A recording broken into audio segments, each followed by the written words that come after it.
پھر ایک سوال یہ بھی اٹھتا ہے کہ کیا ملائکہ انسانی شکل اختیار کر سکتے ہیں؟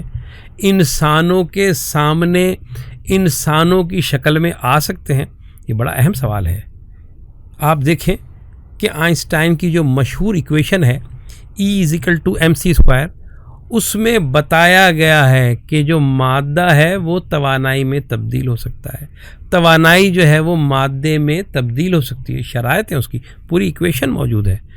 تو لازم ہے کہ جب یہ ایکویشن ثابت ہو چکی ہے تو پھر جو ملائکہ ہیں اگر وہ انرجی ہیں، ہم بات وہی کر رہے ہیں، میں کوئی بات حتمی نہیں کر رہا ہوں، بلکہ ہم اصول امکانیات پہ بات کر رہے ہیں کہ ملائکہ جو ہے وہ انرجی ہیں، توانائی ہیں، اس کی ایک شکل ہے، تو توانائی تو مادے میں تبدیل ہو سکتی ہے۔ تو پھر اس میں حیرت کی کیا بات ہے کہ اگر توانائی مجسم ہو کر انسانی شکل میں انسانوں کے سامنے آتی ہے، کسی خاص فرد کے سامنے آتی ہے، تو سائنسی طور پر اس بات کا بھی جو ہے امکان موجود ہے۔